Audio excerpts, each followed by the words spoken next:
Hey guys, welcome back to Auto Repair guys. Thank you guys for watching and subscribing to the channel guys. If you have a Chevy guys, any Chevy or GMC, and your radio guys doesn't work, we'll explain guys what can cause that now. We had so many guys vehicles lately, and not just Chevy, GMC, even Ford guys, and especially summertime or in extreme hot or cold weather during the winter months guys, you may experiencing your radio not turning on at all, and we'll explain how you can fix that now. The most common reason for that. Stay with us, we're going to cover that. Quick introduction to the channel. We'll guys have more than 200 videos on every car we get at the shop guys, because our mission is to save you as much money as we can. So please guys, subscribe to the channel. Hopefully the video will be helpful and it will lead you in the right direction guys to fix your car for free. So this is it, 2015 Chevy Cruze radio guys is not working. So now we're going to explain a few things and show you what we found out about that thing now. So we're inside the car now guys. I'm going to go ahead, turn the ignition on. Okay, let's see what's happening now. Radio, nothing guys. Okay, ignition is on and the radio doesn't turn on. So let's go ahead and see what causes that now. So guys, what can happen here now? Of course you may have bad radio, but 70% of the time, I would say maybe even 80%, it is guys a bad fuse.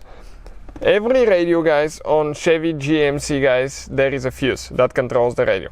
And the good thing about those, okay, most of them are super easy to access. On some models you may need to remove the whole assembly, like for ours the radio is actually right here. This is just the infotainment screen, but the radio is right here. And on some models you may have the fuse behind the radio. On ours guys, the fuse is on a different place and it's super easy to access, and that's how most of them will be, and I'll show you where now. So as you know guys, you have a fuse box usually under the hood by the car battery, but the radio fuse will not be there most of the times guys. Actually the radio fuse will be most likely next to your steering wheel on your Chevy or GMC vehicle, and you may have a cover, okay, like that, and it has a fuse symbol on it. So you can see guys, that cover, okay, it has a symbol right here.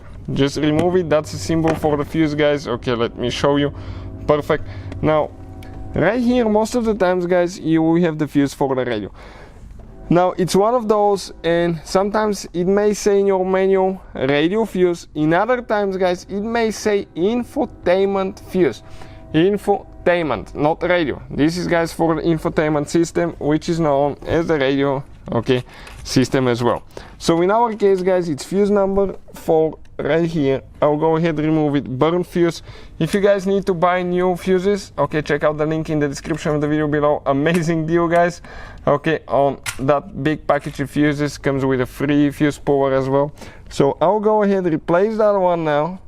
Okay, replace it, and we're going to see if that will fix our problem now guys, or it will be something else. Hopefully, okay, it will fix itself. If you put a new fuse and it's still not working, nope, check it out, it's working guys. So definitely that took care of our problem. If that fuse is good and you replaced it, remove your radio, make sure you don't have a fuse behind it. Make sure that you don't have a loose connection on the backside where the power wires connect. Sometimes if they weren't installed correctly or not pushed all the way in, when you hit a pothole or a bump something, sometimes the wiring harness will get loose, so check that one as well. So hopefully guys the video will be helpful. Thank you for watching. Please subscribe to the channel for more videos, and see you guys next time.